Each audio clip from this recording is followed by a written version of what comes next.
Olá, queridos ouvintes! Nós aqui aguardando ansiosos por esse encontro. Todo sábado está começando Ferramentas da Consciência. É uma delícia ter você acompanhando aqui o nosso programa. E hoje eu e José estamos recebendo o Rodrigo Barbosa. Obrigada, Rodrigo. Ele é psicólogo, neuropsicopedagogo, palestrante e coordenador da Escola da Inteligência. E nós vamos falar hoje de um assunto muito, muito importante, que é saúde mental, né, Rodrigo? Obrigada mais uma vez pela sua participação aqui, por topar aqui, bater esse papo com a gente, com os nossos ouvintes. Por nada, Caterine, por nada, José. Eu que agradeço o convite de estar aqui. Falar sobre saúde mental é minha filosofia de vida, é meu propósito de vida, né? Então, com certeza, vai ser aí um momento muito gratificante, muito delicioso, espero, para todos que estejam nos ouvindo. Não, e é muito gostoso falar de algo que a gente tem como missão fazer, né, Rodrigo? Porque engrandece a nossa alma e agrega para quem está ouvindo, que também é um dos propósitos aqui do programa, poder levar para quem está acompanhando a gente lá um pouquinho de informação. E você faz parte também agora, né, de um livro que vai ser lançado semana que vem. Vamos começar já falando desse livro, porque você tem que reservar aí o final de semana que vem para ir lá no lançamento. Além da Lousa, segunda edição, né? Exatamente. Hoje eu faço parte desse projeto maravilhoso que é o Além da Lousa 2, né, Fundamentos aí para uma Educação Transformadora. E eu justamente escrevi um capítulo sobre, né, a saúde mental, então trazendo aí toda uma cautela de como a gente traz esse desenvolvimento da saúde mental para o dia a dia, com uma linguagem fácil. Como você disse, o livro vai ser lançado nacionalmente dia 11 de maio, né? Eu já quero aqui até fazer um convite, porque as pré-vendas já estão abertas. Ai, que gostoso. Quem quiser aí me procurar para nesse momento, até dia 10, com preço especial, o livro. Mas foi um projeto que eu fiquei muito gratificante, que eu gostei muito de ser convidado, né? Porque eu sempre sonhei em escrever um livro.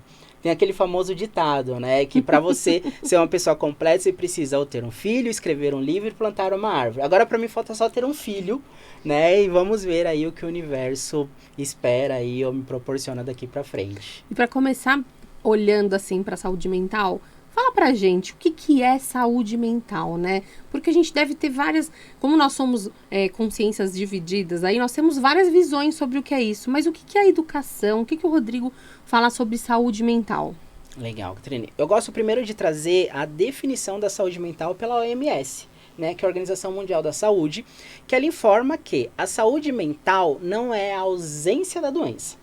Ou seja, nós podemos ter alguma doença mental, nós podemos ter, né, algum transtorno psicológico, alguma coisa, e mesmo assim sermos saudáveis mentalmente.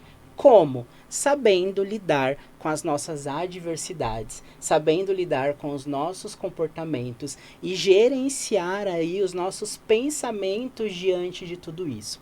Então, trazendo um exemplo, né, e já puxando aqui a sardinha do que eu gosto de dizer, que é o mar. A gente vive, a vida é um mar. E o mar a gente não tem controle. A gente não sabe o que vai acontecer, se vai ter um mar calmo, um mar agitado, com ondas. Mas se eu for capitão do meu navio, que é a nossa vida, e saber que naquele momento eu preciso fazer ali um manejo, eu preciso saber desligar o motor ou ligar o motor, corrigir a rota, isso é ter saúde mental. Então, ou seja, não é a ausência de questões que a gente vai apresentar, mas sim como a gente vai saber lidar com essas questões, né? E outra, quanto essas questões elas vão nos abalar a ponto de afundar o navio, já que você está usando aqui o exemplo do mar. Ou seja, eu preciso manter esse meu navio flutuando, caminhando em direção à minha rota, corrigindo caso, vamos supor, vai a bússola lá, deu uma pane na bússola, eu vou perder um pouco o rumo, mas eu consigo colocar o meu navio em rota de novo e ele não afunda. Exatamente. E aí nós temos diversas ferramentas e diversas estratégias para isso, né? Uma das palavras que eu acho que mais surgiu depois, pós-pandemia e tudo mais, foi a resiliência. O que é a resiliência? Na física, ela é a questão do material. Quando nós esticamos, ela volta ali para o seu estado normal. Na psicologia, a gente também, né, eu brinco que nós catamos este termo para nós, mas nós nunca voltamos do mesmo jeito que nós éramos antes. A física quântica diz isso também. né? Então a gente traz essa questão do aprendizado. Se eu passei ali para um momento de estresse, para um momento turbulento, eu consigo ter esta resiliência de olhar aquilo que eu estou passando e entender o que eu aprendi com aquilo. Eu trago muito uma frase que a minha mãe, né, sempre me fala, minha mãe aí já é professora aposentada, ela me falava sempre assim, que tudo na vida tem um lado bom, nem que seja o aprendizado. Isso é uma coisa bem interessante que ele está falando. Quando a gente está passando por uma situação ruim, é muito legal a gente perguntar o que essa situação veio me mostrar, né? O que eu preciso aprender, o que eu preciso olhar com essa situação, porque talvez se eu compreender o motivo daquilo estar acontecendo, talvez eu até sofra menos com aquilo, né? A lição não se repete, né? A lição não se repete. E às vezes ela pode vir de uma forma muito parecida, mas com a consciência que nós já temos, por ter passado de algo parecido, nós vamos passar de uma forma totalmente diferente. Então, quando a gente traz todo esse viés da saúde mental, é isso. Será que eu consigo hoje identificar os meus comportamentos? Só que para termos, né, um comportamento, existem pensamentos. Existem estímulos, que é o que nós chamamos de estímulos externos e internos. O que é um estímulo externo? É algo que vem do meio. Então, ou se está muito frio, né, ou se aconteceu algo que nos deixou com uma sensação de medo. Só que tudo isso vai gerar estímulo interno. O que é? A gente tem o nosso cérebro ali formado e ele vai começar a fazer associações. Então, ele vai falar assim, opa, nós passamos por uma situação parecida com essa. Né? A emoção que eu tive aqui foi medo. E agora? Será que eu vou sentir medo novamente? Posso até sentir. Mas com a experiência, o cérebro ele já também começa a captar de uma forma muito rápida resoluções referente a tudo isso. Lá atrás, nós nos saímos de X maneira. E agora? Se eu fizer do mesmo jeito, só que eu já aprendi, né? Já passou ali pelo nosso sistema límbico, que ele faz todo o filtro das emoções e depois manda para uma parte racional. Ele fala, não, a gente pode agir de uma forma diferente. A gente pode agir de uma forma aperfeiçoada. Não preciso mais ficar com tanto medo. Então, quando a gente traz todo esse processo, a gente começa a entender o processo da saúde mental. Sim. E você faz uma associação muito legal no seu capítulo, no livro, que é você coloca a nossa vida ali mesmo como o mar e o barco. E esse ser que toma as decisões como os tripulantes do navio, né? Você poderia fazer um resuminho e pontuar pra gente as etapas, que ia ser bem bacana? Sim. Quando eu fui escrever o capítulo, eu tomei o cuidado e eu fui pesquisar as patentes da Marinha e o que cada patente fazia ali no seu momento. Então eu trouxe, por exemplo, como soldado, né, ali na primeira infância. O soldado, ele tem atividades básicas para a navegação do navio. Quando a gente fala para uma criança, né, a gente traz aqui na saúde mental, na alfabetização emocional, a criança está se descobrindo. Então, tem uma grande diferença da birra aprendida e da birra, né, que é natural da criança. Ou seja, se ela leva um não, ela precisa colocar aquilo para fora, ela faz a birra. Então, nesse momento, né, ela precisa ali de direcionadores. Né? No segundo momento, quando a gente entra ali na segunda infância, aumentou a patente, ela já começa a adquirir responsabilidades. Responsabilidades, às vezes, talvez pode ser o pintar o navio, né? Se a gente continuar nessa analogia, habilidades simples de acordo com a faixa etária dela, mas habilidades também emocionais. Ela já consegue identificar ali, minimamente, as emoções primárias. Raiva, medo, alegria, aversão. E nesses 2 primeiros momentos, ela necessita do capitão ou da capitã do navio. Que é para quê? Para mostrar, você está indo pelo caminho certo. Olha, você errou aqui. Então, eu estou aqui para quê? Para te acolher e te ensinar. Já trazendo uma diferença que eu também trouxe aí no livro um pouquinho, a questão de o quanto que nós, que estamos aqui nessa sala, provavelmente quem está nos ouvindo, nos vendo, é da geração do engole o choro. Muito! Essa frase fez muito parte da minha infância. Talvez porque a meu pai e minha mãe não soubessem lidar com aquele choro. Não porque eles realmente quisessem aquela situação, mas como eu lido com isso, né? Talvez eles não tivessem preparados para lidar com isso. Então era muito mais fácil pedir para que os filhos parassem de chorar, né? Ou o professor em sala de aula, imagina, com 30, né? Engole o choro. Exatamente. E é exatamente nesta frase que essas crianças precisam desse nosso papel, né? O adulto, ele tem uma maturidade emocional maior. Hoje, nós conseguimos entender exatamente o que você falou. Engole o choro, talvez, era a ferramenta que os nossos pais tinham, né? Mas hoje nós temos outras ferramentas. Eu consigo acolher, mostrar para o meu filho, para minha filha, né? Que assim, tá tudo bem sentir raiva, tá tudo bem sentir medo. Mas passou. E agora? O que a gente vai fazer com isso? Como que a gente muda isso? Trazer alternativas e ferramentas. Então, isso é uma coisa muito relevante que você trouxe, porque antigamente esse engole o choro era a não permissão da sensação, né? Então, a sua sensação não é bem vista. Vamos então, bloqueá-la. Não chore, não sinta raiva, porque é feio, é errado, né? Você é uma pessoa má se você sentir isso. De você, exatamente. Né? E hoje, já com o acolhimento, é diferente. Vamos olhar para essa raiva, vamos olhar para esse medo. Tá tudo bem sentir isso, mas vamos entender por que isso aconteceu para evitar ou aprender com a situação e não se repetir? É tentar retirar o sofrimento da cena, né? Exato. Antigamente, se falava muito em emoções boas e emoções ruins, né? É bom você, né, sentir alegria? É bom. Mas por que é ruim você sentir tristeza? Né? Hoje não. Todas as emoções, nós entendemos que todas elas possuem uma papel, necessidade, né? Um papel muito importante no nosso desenvolvimento. Né? Tem alguns psicólogos, de fato, que acreditam que o nosso maior desenvolvimento são em momentos difíceis. Por que isso? Porque nos obriga a mudar o foco. E aqui entra uma outra questão muito importante, a questão do ócio. Quando a gente traz o ócio, principalmente nessa fase da infância, a gente começa a instruir a criança que assim, tá tudo bem você ficar um momento para pensar sobre o que está acontecendo e buscar alternativas. É uma coisa difícil de acontecer hoje, né? O ócio criativo. Porque a gente vê um excesso de atividades, né? Nós adultos também carregamos um pouco isso. A gente não tem muitos dias para não fazer nada. Se a gente tem um espaço livre ali, a gente já logo quer colocar uma coisa, colocar outra, e aí depois chega no final da semana e se sente cansado e sem tempo, né? E aí tem um sabotadorzinho que vem com a culpa, né? Exatamente, né? Que nós criamos. Exatamente. Nós criamos esse sabotador no sentido de ficar assim, agora eu não fiz nada. Né? Então, quando a gente fala desse ócio, quando a gente fala desses momentos, dessas sensações, né, dessas emoções, que antes eram vistas como emoções ruins, elas têm esse papel importante, porque elas impulsionam muito mais. Se nós estamos alegres, né, felizes com aquilo que nós estamos fazendo, nós vamos seguir naquele caminho. Mas se tem algo que incomoda, é a famosa pedra no sapato. Se tem uma pedra no sapato, a gente vai procurar um lugar para parar, para tirar o sapato e ver o que estava nos incomodando.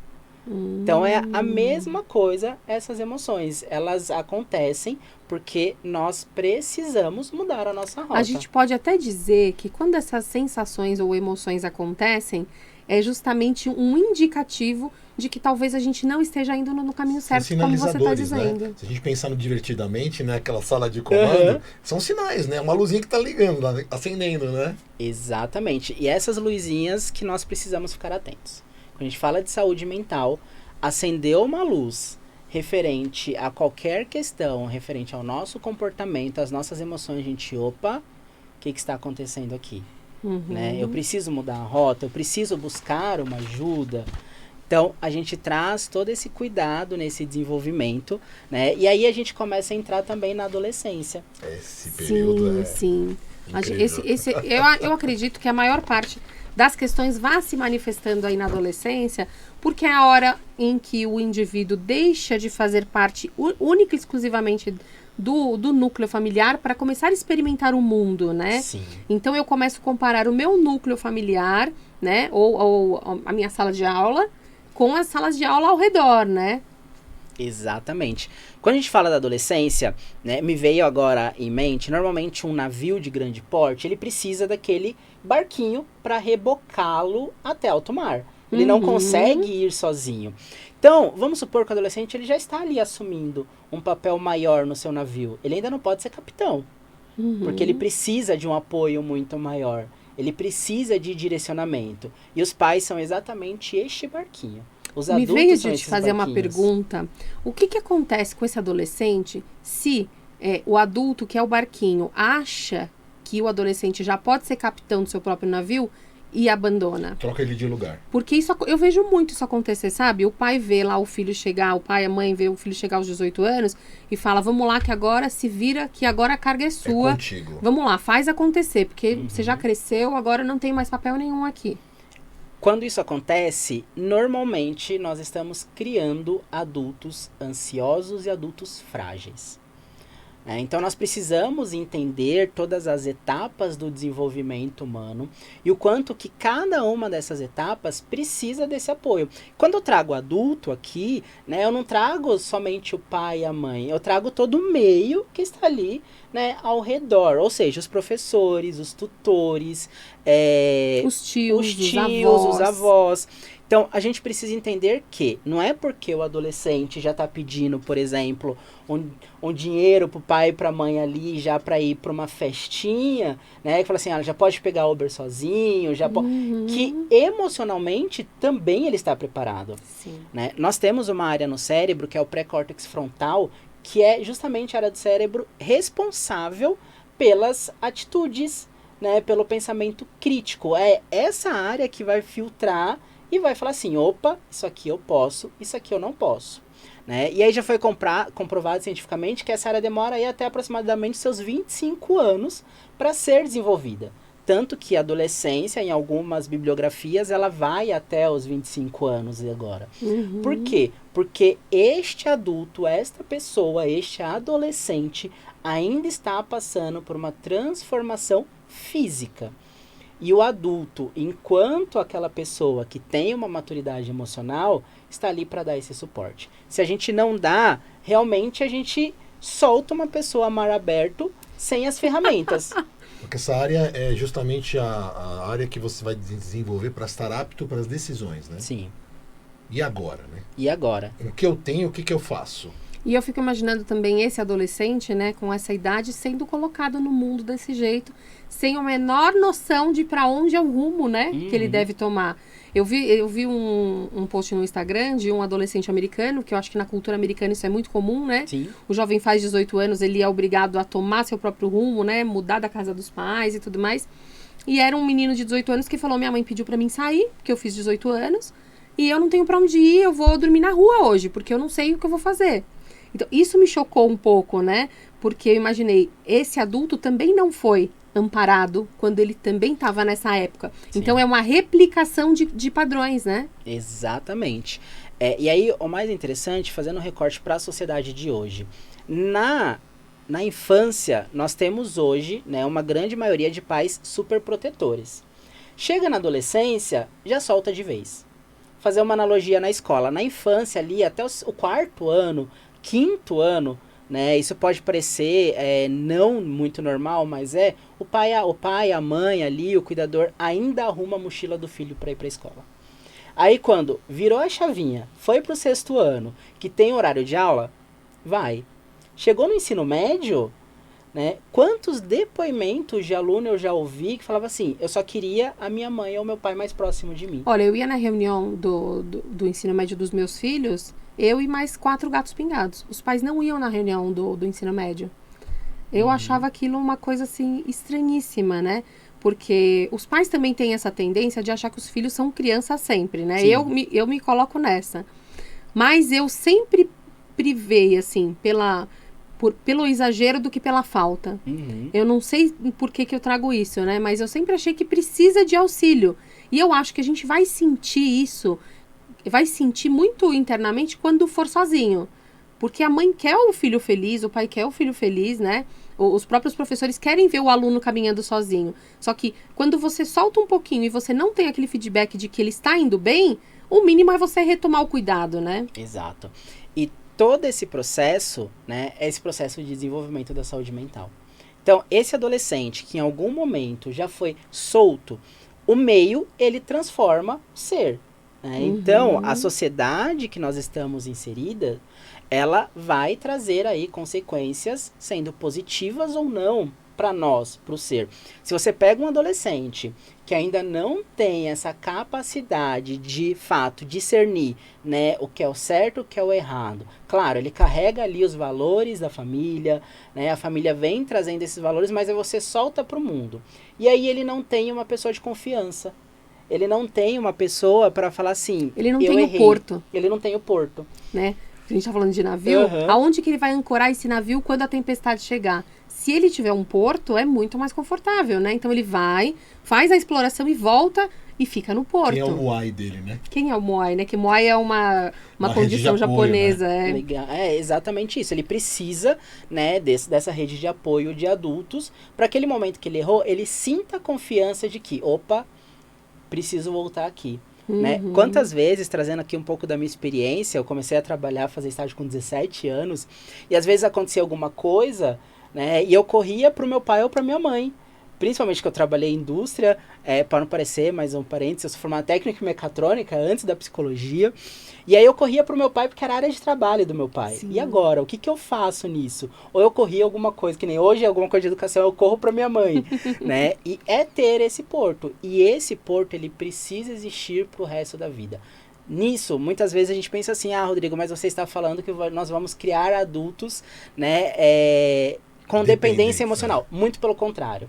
Nós vamos criar adultos que saibam tomar atitudes, que tenham ciência e que tenham firmeza das suas atitudes, mas ele vai ter uma rede de apoio com quem contar. Eu sempre falo pro meu filho, eu falo assim, né, pros meus filhos, não importa o que aconteceu, você sabe que você pode contar comigo, né? E eu acho que isso, e eu também sempre pude contar com a minha mãe, você vê como a gente replica padrões, né? Eu acho que isso é muito importante, porque isso dá a coragem dele sair e tentar, porque a gente sabe que a vida é tentativa e erro, né? Até você chegar no seu caminho. Se você já sai com a única possibilidade sendo acertar, porque você não tem nem para onde voltar, é muito difícil, né? Sim. E esse, quando a gente fala desse processo de desenvolvimento, por que eu trago principalmente o nome de saúde mental? Pra gente retomar lá no início. Isso é a saúde mental. Se nós formos criados, a gente teve ali uma rede de apoio desde a primeira infância até a adolescência e na vida adulta, a gente consegue entender que, opa, aqui eu preciso de ajuda de um psicólogo, talvez eu preciso de ajuda de um psiquiatra, né? Eu preciso de ajuda de um terapeuta, de um pedagogo. Então, quando a gente fala da saúde mental, é entender isso. E muitas vezes esse processo lá atrás, ele pode ter sido falho. Mas quando a gente entende a correção, né? Hoje, às vezes, eu paro para pensar, eu fico ali nos meus momentos de ócio criativo, eu falo assim, nossa, mas meu pai e minha mãe me educaram deste jeito, que hoje eu sei que eles não fariam, né? Mas naquela época era a ferramenta que eles tinham. Era o melhor que eles Era o melhor que eles tinham que fazer. Então, por que eu vou culpá-los dessa educação se hoje eu consigo ter essa consciência de que foi feito o melhor? Isso é saúde mental. É uma armadilha gigantesca. Né? Sim. E inevitavelmente vai te levar pro medo, né? Vai. Agora a gente tem mais 2 minutinhos, nosso programa já está aqui na retinha final. Fala um pouquinho pra gente, né, sobre esse excesso de informações também que o jovem recebe, né? Que você até coloca aqui no teu livro como infoxicação, que é uma intoxicação por informação, né? Isso. Ou seja, o seu navio nunca pode se basear num fato muito concreto. Né, quando a gente fala de intoxicação, esse foi um termo aí utilizado por um físico recentemente, e é essa intoxicação pelo excesso de informação. Se a gente for pegar hoje o mundo das redes sociais, TikTok, então entra-se a informação no nosso cérebro, só que não se processa. Então você não sabe qual informação é real, o que é fake news. Então, muitas vezes você pega lá um determinado assunto, vê inúmeras informações e aí você começa até trazer aquele termo barata tonta, sabe? Você fica ali perdido naquele mar de conhecimento, naquele mar de informações, mas você não consegue trabalhar isso, você não consegue gerenciar. Falar assim, a partir desta informação, eu vou tomar esta atitude. Rodrigo, vamos trazer esse tema num outro programa sobre a infoxicação. Eu quero que você deixe de novo seus contatos aqui. Lembrando que o lançamento do livro do Rodrigo é semana que vem, né? Siga ele lá nas redes sociais que vão estar todos os dados. Passa para o pessoal. Exatamente. A minha rede social é um @único, é @rbs.psicólogo. Me sigam no Instagram, lá vai ter o link também para o meu site que direciona para todas as outras redes. Rodrigo, eu quero te agradecer pela tua presença. É um assunto tão importante. O Rodrigo vai voltar, sim, para a gente falar mais um pouquinho sobre saúde mental. Muito obrigado por você estar aqui com a gente. E obrigada a vocês que nos acompanharam. Pessoal do YouTube lotado aqui, agradeço a todos. Não vai dar pra falar o nome de todo mundo. Que bacana. Tá? A gente se vê no sábado que vem aqui 11h30. A gente te espera. Até já. Fica com a gente.